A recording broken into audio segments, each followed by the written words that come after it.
Olá, muito bom dia para você. Estamos com mais um Poder e Negócios aqui na TV Guararapes. Hoje, recebendo o Dr. Ricardo Alexandre, procurador-geral do Ministério Público de Contas de Pernambuco, ligado ao Tribunal de Contas aqui do Estado. Dr. Ricardo Alexandre, muito obrigado por aceitar esse convite. Muito obrigado, Ciro. Muito obrigado pela possibilidade de falar de temas tão importantes para a sociedade pernambucana.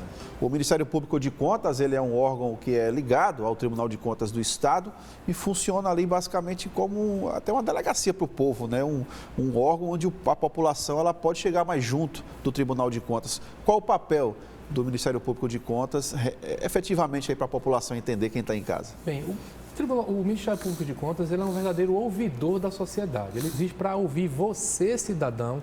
Eu costumo dizer, inclusive, que os melhores auditores, os melhores fiscais não são aqueles que têm esse cargo no Tribunal de Contas. São os cidadãos que estão próximos à administração pública, são destinatários das políticas públicas, sabem como está funcionando a educação, saúde, sabem dos problemas que estão se verificando, têm algumas desconfianças com relação a alguns contratos que foram firmados e podem trazer essas desconfianças, trazer as provas que eventualmente considerem que sejam relevantes para o Ministério Público de Contas, que vai analisar, sob um ponto de vista técnico, se aquilo ali justifica deflagrar um processo junto ao tribunal para que o gestor venha a ser punido, venha a ter que ser obrigado a devolver recursos públicos ou até, caso mais extremo, eu considero esse um dos pontos mais importantes, gerar uma inelegibilidade por conta de rejeição de contas. Um dos papéis mais importantes do tribunal é retirar do tabuleiro político aquela peça que está causando problema e para isso a gente conta com esse apoio da sociedade. Até porque o Tribunal de Contas do Estado ele vai analisar contas de prefeitos, né, governadores em outros estados. Se esse político não tiver com aquelas contas ali em dia, ele possivelmente não pode nem ser candidato na próxima eleição. Exatamente. Na análise feita pelo Tribunal de Contas, o Tribunal de Contas pode chegar à conclusão que aquelas contas devem ser rejeitadas. E quando há um motivo grave, tecnicamente ato doloso de improbidade administrativa, gerando dano ao erário, o Tribunal de Contas emite um parecer prévio recomendando à Câmara de Vereadores a rejeição dessas contas. E aí, me permita falar sobre um ponto bem específico. O Tribunal de Contas, ele não julga as contas de chefe de executivo, de prefeito, de governador, ele dá um parecer prévio. E muitos dizem, isso aí tende a virar pizza porque vai ser julgado pela Câmara de Vereadores. Na realidade, a lógica do sistema é exatamente a seguinte: quem pode dizer se aquele sujeito deve se tornar inelegível ou não é o povo. E, ao menos na teoria, o povo é representado pelos parlamentares. Então, se determinado processo chegou a uma conclusão em que virou pizza, como alguns falaram, depende de você. Você também tem responsabilidade sobre isso. Então, cabe à população eleger representantes no parlamento, vereadores e deputados comprometidos com a coisa pública, porque eles, no final das contas, é que julgarão. Não é que o Tribunal de Contas tenha pouco poder nesse aspecto, é porque, quanto a isso, tem que haver a manifestação do povo por seus representantes. Agora, vocês, enquanto Tribunal de Contas, estão até extrapolando um pouco a esfera estadual, estão participando até de grupos de trabalho em discussão da reforma tributária. E quem está em casa fica muito preocupado em o que é que essa reforma vai mexer com o povo, como é que ela vai, na visão do senhor, né, com a experiência que o senhor tem como auditor fiscal também, Receita Federal e outros órgãos ligados a isso, essa reforma tributária, como é que ela vai atingir a população efetivamente? Bem, em primeiro lugar, a reforma tributária vai trazer muito mais transparência. Hoje em dia, a gente não tem muita noção do que se paga de tributo sobre cada mercadoria, cada serviço que a gente adquire. Eu lembro que quando aparecem, por exemplo, algumas campanhas em que se diz sobre determinado refrigerador temos uma carga tributária de 80%. As pessoas estranham, naquelas campanhas colocam nos supermercados, colocam lá a quantidade de tributo.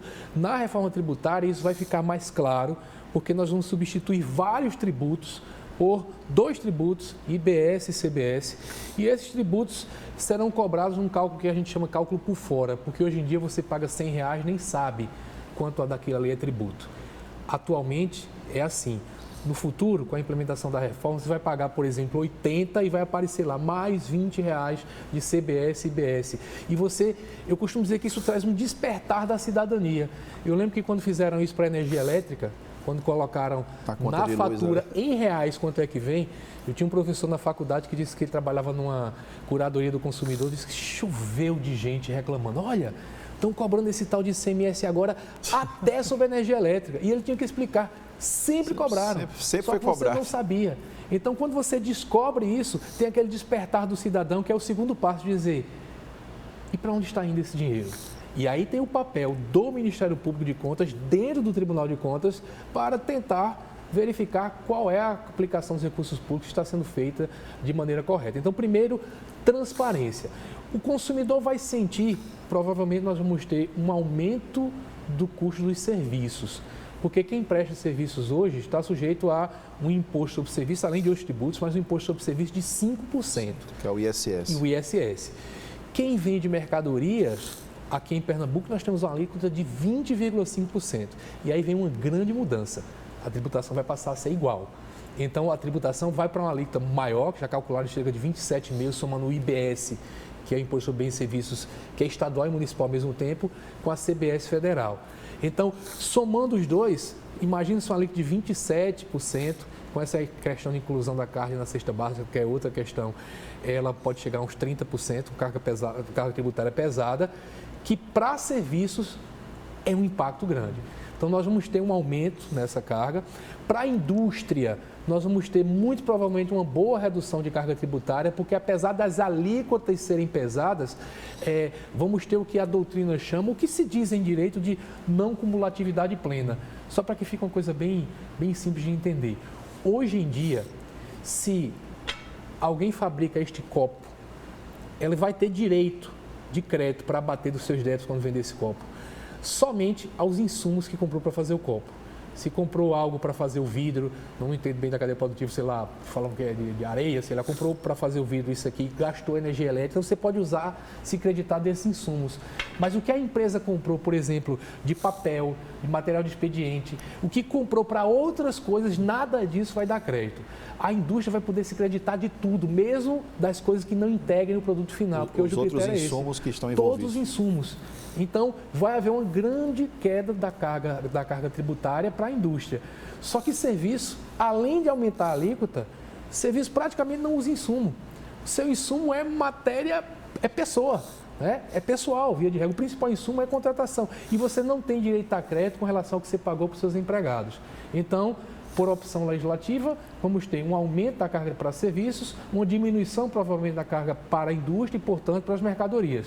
Foi uma decisão. Tem gente criticando, dizendo que agora o serviço vai ser tributado de maneira muito pesada, mas tem gente dizendo que vai ser tributado de maneira justa, porque seria injusto tributar de maneira tão pesada a mercadoria e tão leve o serviço. Então, vamos ter uma mudança de perfil no tocante à formação de preços e da carga tributária para cada setor da economia. E o que chama a atenção também é o tributo de produtos que estão vindo, a gente chama da China, né? Que o pessoal chamava, é o imposto da Shopee, vamos dizer assim, né? Que está entrando em vigor aí. Na sua visão, em relação a isso, realmente é necessária essa taxação para proteger essa cadeia produtiva interna aqui no Brasil? Muito bem, a gente é consumidor, né? Quem nunca fez uma compra pela internet? Então, a gente pensando como consumidor, a gente tende a achar que a carga tributária tem que ser a mais leve possível, claro, e gosta de fazer uma compra na Shopee, na AliExpress, sem pagar nenhum imposto, né? A questão crucial é a seguinte: a empresa que vende, como chamar de taxa das blusinhas, sim, né? Sim. A empresa que vende as blusinhas no país, ela paga IPI, ela paga ICMS, atualmente, antes da reforma, paga PIS, paga COFINS, paga vários tributos. Quando você compra do exterior, o que é que acontece? Todos os países do mundo, inclusive o Brasil, todos, para conseguirem concorrer no mercado internacional, vendem seus produtos sem imposto. Então, a mercadoria sai da China sem imposto, praticamente ingressa zero. Praticamente zero. Ou seja, ela sai na venda para cá mais barato do que é na China, porque ela sai sem imposto, o imposto que é cobrado lá. Ingressa no Brasil e aqui, hoje em dia, paga o ICMS. E aí, todo o resto da carga tributária, essa empresa não sofre. Aí eu digo o seguinte: a gente está dando um benefício fiscal para a indústria estrangeira. Para você que é consumidor, você imagina, isso aqui é uma coisa maravilhosa, né? Mas imagine que alguns consumidores estão achando isso maravilhoso, não estão tendo emprego, porque quem vende blusinha aqui, quem vende aqueles produtos que concorrem, não consegue suportar. Então, se a gente concede esse benefício fiscal para a indústria estrangeira, a gente diminui o nível de emprego no país e o impacto é muito maior. É difícil explicar isso porque é meio abstrato você dizer assim, aquele emprego, a gente não sabe nem quais os empregos que estão deixando de ser gerados, quais são as pessoas que estão desempregadas por conta disso. Então, a ideia é uma coisa ainda não é tangível ainda, né? Exatamente. Mas a ideia é equalizar a carga tributária. Eu falei com várias pessoas que têm empresas que vêm assim, cada postagem que você vê lá na internet, vê no Instagram, e você vê uma pessoa dizendo, comprei essa mercadoria que veio da China, né, maravilhosa aqui. Essas pessoas que têm lojinhas devem imaginar, isso é uma venda que deixou de ser feita no Brasil. Agora, se a gente diz, é porque a carga tributária está muito pesada para tudo, o que a gente tem que pedir para o governo não é que não tributa o que vem de fora, é que diminua a tributação internamente, para que haja condição de competição com igualdade. Né? O que se quer é que a indústria nacional possa competir com igualdade com a indústria estrangeira. Se a ideia é não tributar, que não tributa internamente também. Doutor Ricardo, e o famoso imposto do pecado, né, que o governo federal está colocando aí sobre alguns produtos que as pessoas, né, bebida alcoólica e outros produtos, é necessário também fazer essa discussão dentro da reforma tributária? Sem dúvida, é uma discussão assim bem complexa por conta de vários modelos no mundo para verificar se funciona. Porque a ideia é muito simples. Por exemplo, pegar o exemplo aqui da Arábia Saudita. A Arábia Saudita, como tem muito petróleo, normalmente nem precisava cobrar tributo, porque ela já consegue pagar as despesas públicas com recursos do petróleo. Mas recentemente, 2017 exatamente, eles criaram um imposto de 50% sobre bebida açucarada, refrigerantes em geral, colocaram um imposto de 100% sobre fumo e 100% também sobre energéticos, para ver qual seria o impacto sobre o consumo dessas mercadorias. Diminuiu bastante. Então, sob esse ponto de vista, nós podemos, por exemplo, combater a obesidade usando desse tributo. O problema é que a coisa nunca é tão perfeita, porque você não consegue selecionar todos os produtos. Por exemplo, achocolatados, né? Tem vários produtos que têm muito açúcar que estão fora disso daí. Não aconteceu na Arábia Saudita, o que se imaginava que seria aumentar a compra de água mineral, por exemplo, que não foi tributada. Não aconteceu isso. Então, existem algumas injustiças que são praticadas. Eu acho que, por exemplo, tem funcionado bem aquela etiquetagem. Eu mesmo, quando eu vou ao supermercado, vou comprar alguma coisa e tem lá alto teor de sódio, alto teor de açúcar. Agora fica na embalagem, né? Eu já fico assustado por conta da saúde. Não sei se o aumento do preço exatamente pode gerar esse efeito positivo. E vem as várias outras discussões sobre várias outras mercadorias que não estão sendo beneficiadas e, por exemplo, veículos, né? Porque a ideia do imposto do pecado não é só com relação ao consumo para a saúde, é também quanto ao meio ambiente. Então, colocaram lá uma tributação mais pesada, vai vir imposto do pecado sobre a aquisição de veículos, inclusive os elétricos, porque veículo elétrico também polui por conta da extração de minérios, forma, né? Para fazer a bateria e depois o destino da bateria. Então, houve a discussão, só que muitos estão dizendo o seguinte, se você coloca muito caro o valor do veículo, isso vai aumentar a quantidade de pessoas que não trocam de veículo e que não vão dispor da evolução tecnológica, que até os veículos a combustão hoje em dia poluem muito menos. Então, é interesse também do meio ambiente que a frota seja trocada. E existe um conceito em economia que é da demanda inelástica. Para algumas mercadorias assim, o fato de você ter aumentado o preço, aumentou um pouco, não faz com que o sujeito deixe de consumir. Ele vai consumir. Então, talvez o impacto maior seja para as pessoas mais pobres. Porque quem pagar mais caro, né? Tem mais condições vai comprar o veículo, mesmo com esse valor mais alto. Para algumas pessoas mais pobres, o que vai acontecer é comprar um veículo usado de longa data e, na prática, acabar poluindo mais. Uma frota até mais velha, né? Também exatamente, a frota velha é ruim no meio ambiente. O senhor falou em veículo e a reforma tributária também, ela fala sobre os incentivos fiscais. Aqui em Pernambuco, a gente tem a fábrica da Stellantis, que é a fábrica que a gente chama a fábrica da Jeep, lá em Goiânia, que tem incentivos fiscais. Mas a reforma, ela estipula até 2032. Como é que vai ser 2033, então? A gente vai ter aí uma interrogação sobre a permanência aqui, principalmente no Nordeste, dessas fábricas? Eu faço parte de um grupo de trabalho dos Tribunais de Contas que analisou e propôs algumas mudanças no texto da reforma. Conseguimos, inclusive, algumas mudanças. E uma coisa que eu sempre falo nesse grupo nacional é que muitos me conhecem no país como tributarista. Tem um livro há vários anos, 18 anos, como o mais vendido do país nessa área. Mas eu digo, eu sou um tributarista, mas um tributarista nordestino. Todo tributarista diz que guerra fiscal é algo que deve ser combatido, é ruim para o país. Só que nós no Nordeste, no Norte, nós acostumamos a fazer uma política de desenvolvimento com base em benefício fiscal. Quando vem uma empresa como a Stellantis para cá, os estados começam a disputar quem vai atraí-la, cada um trazendo um benefício fiscal mais elevado possível. Quase que um leilão ali de benefício. Exatamente. Né? A gente consegue atrair por isso. No momento em que os estados perdem a possibilidade de conceder esses benefícios fiscais, eles perdem essa moeda muito forte para atrair esse desenvolvimento. Como será feito? A reforma previu um fundo, que é um Fundo Nacional de Desenvolvimento Regional e Social. Então, os estados vão passar a receber dinheiro. Se eu quiser atrair uma empresa agora, eu não vou mais dizer você não paga tributo, eu vou ter que dar em reais, em milhões, em bilhões de reais X, um incentivo financeiro. Como se fosse um cashback ali, tirando do fundo. Exatamente. Né? Isso tem um efeito muito bom, que é quanto à transparência. As pessoas não têm noção de qual é o benefício fiscal da JIP. Eu posso falar, quase 2 bilhões de reais por ano. Mas, quando a gente vai falar com o Estado diz, não, isso não é dinheiro que Pernambuco perdeu. Porque se a gente não tivesse dado o benefício fiscal, a JIP não teria vindo para cá, então a gente não teria esses 2 bilhões. Na balança, compensa, né? A gente sabe o quanto que a JIP tem de benefício fiscal, com muito esforço. A população não sabe. Colocando no orçamento, você vai saber, o governo de Pernambuco está dando tanto dinheiro para tal empresa. Vai ter que ser justificado isso para a população pernambucana. O grande problema é que no trâmite da reforma, eu acompanhei isso passo a passo, os estados mais ricos, principalmente São Paulo, disseram o seguinte, olha, o fundo não é só para desenvolver regiões, é desenvolvimento social e regional. E São Paulo, como todos os estados, também tem pessoas em situação de vulnerabilidade. E pensando assim, eles disseram, se temos pessoas em situação de vulnerabilidade, precisamos de um pedaço desse fundo. E aí uma parte grande dos recursos, porque uma parcela vai ser distribuída de acordo com a população, vai para os estados mais ricos. Aí, se vai uma parcela grande para os estados mais ricos, deixa de haver um diferencial competitivo. Tem que haver diferença de competição.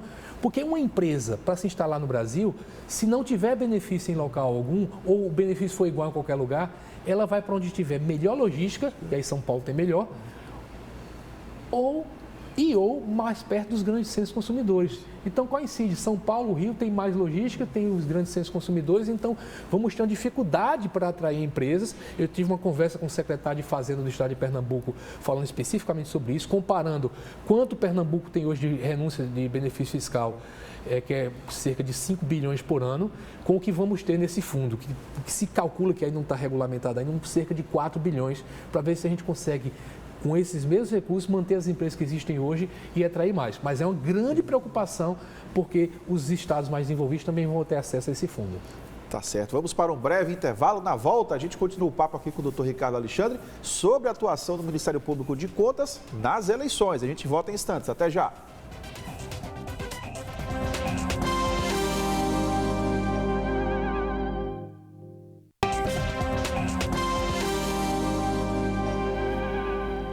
Estamos de volta com o Poder e Negócios, um bate-papo aqui com o Dr. Ricardo Alexandre, procurador-geral do Ministério Público de Contas, ligado ao Tribunal de Contas aqui do Estado de Pernambuco. Doutor Ricardo, qual vai ser o papel de vocês agora nessas eleições, principalmente nas eleições municipais, que a gente sabe é onde pega mais fogo ali aqui dentro do Estado? Pois é, esse período é um período crítico, não só o período eleitoral propriamente dito, da época das votações, mas esse período anterior, em que existem vários gestores que, como têm o orçamento nas mãos, vão querer usar dos recursos públicos para tentar, de uma maneira direta ou indireta, fazer compra de votos. O Tribunal de Contas está atento a isso para tentar tomar as providências para evitar esses gastos que interferem no funcionamento adequado da nossa democracia. Mas tem outro aspecto muito importante dentro dessa história. A gente também está numa época de denuncismo. A gente não pode permitir que o Ministério Público de Contas, que o Tribunal de Contas sejam transformados num mecanismo para manchar reputações. Então, cada denúncia que chega, a gente dá um tratamento adequado para verificar se há realmente indícios daquilo, fazendo uma investigação prévia para só iniciar um procedimento quando houver uma certeza de que algo está acontecendo. Porque a gente sabe que, infelizmente, a população interpreta errado, né? Às vezes, só o fato de que existe um processo relativo a desvio de dinheiro quanto ao político tal, a população às vezes já acha que ele é culpado. A gente tem que dar o direito de defesa, analisar tudo com todo o cuidado possível para que a gente não interfira negativamente na eleição, não interfira no seu voto indevidamente, trazendo informação que mais à frente se comprova que o sujeito é inocente. Então a gente tem dado todo o tratamento possível para evitar que se distorça, se mancha uma reputação que a gente sabe. Depois que a notícia sai, para você depois dizer que é inocente, muitos não acham nem que é inocente, muitos acham que acabou em pizza. Não, o cara é inocente mesmo. Então a gente tem todo esse cuidado. Foi julgado, né? Foi todo o processo.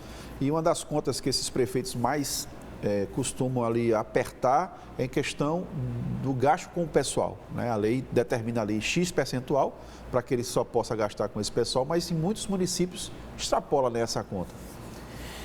E extrapola, e a gente tem, eu sei que tem muito servidor público que nos assiste também, eles não gostam dessa regra de limite de gasto com o pessoal, mas a gente tem que lembrar que se o ente, o Estado, o município gastar 80%, 90% do seu orçamento com o pessoal, sobra nada para fazer investimento, para construir uma escola, para abrir uma estrada. Então, isso é analisado com muito cuidado para evitar que essas despesas sejam ultrapassadas e se comprometa o orçamento. Além disso, um problema que existe sempre, mas aumenta muito nessa época, que é a contratação temporária. Porque quando você faz um concurso público com todas as regras, você já está previsto ali, né? Não admite quem você quer. Eu preparo pessoas para concurso público, eu sempre digo que quem faz concurso público tem uma autoestima elevada porque você não vai lá por um favor, você vai tomar posse, é isso que a lei diz, vou tomar posse do que eu mereço. Quando você faz contratação temporária, muitas vezes sem concurso, faz para colocar pessoas que vão votar em você. Muitas vezes é simples compra de voto. Claro que existem contratações temporárias legítimas, mas o uso abusivo, a gente está fazendo uma operação atualmente no Tribunal de Contas com relação a professores. Não há justificativa para praticamente metade, em vários municípios mais da metade. O tribunal quer aumentar os concursados, né? Serem temporários. E aí não é uma questão de proteger um funcionário público por protegê-lo. A gente tem estudos que mostram que o desempenho nas provas dos estudantes que estudam com professores concursados, porque são professores que se vinculam àquela comunidade, que conhecem o aluno, que participam daquilo.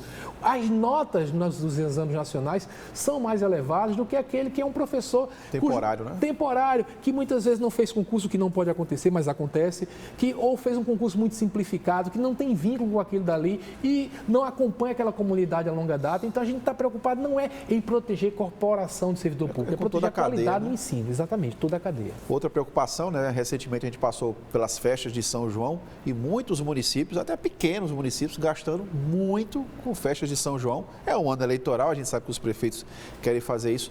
O Ministério Público de Contas está de olho também nesses gastos que acontecem? Sempre de olho. E um ponto que a gente observa muito, quando se faz um gasto desse, que é um gasto que o sujeito pode fazer, claro que oferecer lazer para a população é importante, mas a gente observa se ele está cumprindo com as outras despesas. Porque às vezes a gente detecta que um gestor, ele fez uma festa, gastou milhões para contratar artistas e não pagou as despesas com previdência. Gerou um déficit para a população, não gastou o mínimo com saúde, o mínimo com educação. Então, a gente sempre faz essa comparação.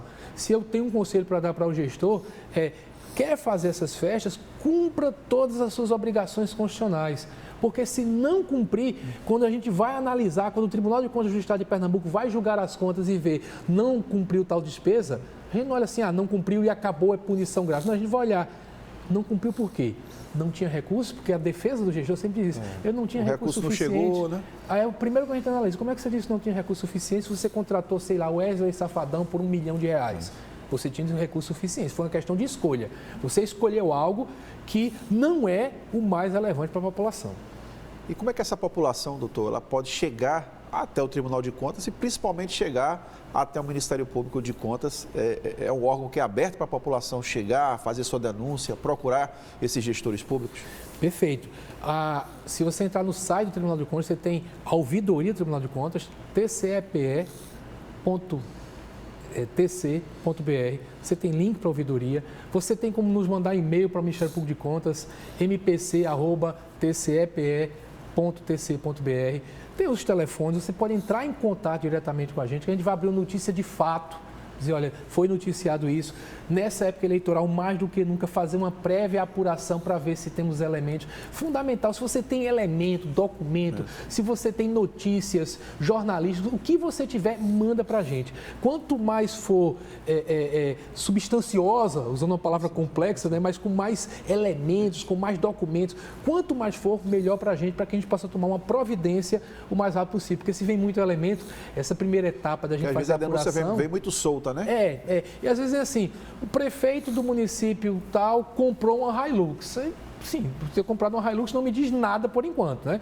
Se a gente já vai comparar com o patrimônio que ele tinha, com o contrato, ele pode até achar alguma coisa, mas está vaga. Então, se você vem com uma denúncia mais qualificada, com mais elementos, essa primeira etapa que eu falei de verificar se não é só tentando manchar a reputação, ela se torna muito mais rápida, porque a gente já tem os elementos nas mãos. E é importante essa participação da população. Fundamental, como eu falei no início, o maior fiscal, o melhor fiscal que a gente tem não é o titular do cargo de auditor do Tribunal de Contas, é a população que leva para as autoridades, auditores do Tribunal de Contas, leva para o Ministério Público de Contas informações que são importantes, que a gente não tem como olhar tudo ao mesmo tempo e a população está mais presente. Apesar da sede ser aqui no Recife, vocês estão atuando no estado inteiro, né? Exatamente, temos inspetorias pelo estado inteiro e estamos também com os nossos olhares eletrônicos, né? A inteligência artificial é analisando tudo que vem acontecendo, todas as informações estão trazidas pelos gestores.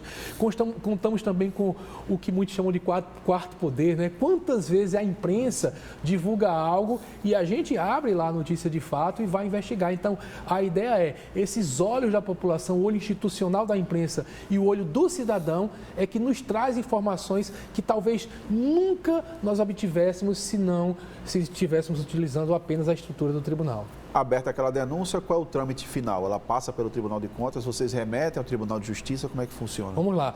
A denúncia aberta, claro, a auditoria do tribunal faz um relatório apurando tecnicamente o que aconteceu e manda para o gestor fazer a sua defesa. O gestor vai trazer seus elementos, suas defesas. Via de regra, esse processo é encaminhado para o relator, um conselheiro que é quem vai levar o processo a julgamento, e ele pede um parecer nosso. Então, o Ministério Público de Contas vai analisar imparcialmente, não é para acusar. Tem gente que vê o procurador como acusador. Tantas vezes eu dei parecer a favor do jurisdicionado, dizendo, não, isso aqui não condiz com a realidade ou não está aprovado. E depois vai a julgamento. Isso é um processo que pode ter sido iniciado conosco mesmo, né? Se alguém mandou informação para a gente pede que se abra um processo de auditoria, essa auditoria é feita, apura os dados. Agora, sempre, fundamental, o gestor recebe tudo que foi colocado, sem nenhuma informação escondida que fique só nas mãos do tribunal, para que ele faça a sua defesa, passa por uma análise imparcial do Ministério Público de Contas para chegar a um julgamento que seja justo. Tá ok. Doutor Ricardo, muito obrigado por esse bate-papo aqui no Poder e Negócios. Muito obrigado a você, muito obrigado ao programa Poder e Negócios, muito obrigado à sociedade pernambucana, porque a gente está sempre no mesmo barco, né? Eu costumo dizer que o Ministério Público de Contas está num avião e que tem um piloto que é o gestor. A gente não quer pilotar o avião, mas a gente quer fornecer informações como o Sindacta, mas eu digo que eu estou no avião porque eu também sou cidadão, também sou destinatário das políticas públicas e quero que tudo funcione a contento. Estamos todos no mesmo barco buscando um melhor serviço público para todos nós. Ok, muito obrigado. A gente fica por aqui. Um ótimo domingo para você e até o próximo programa.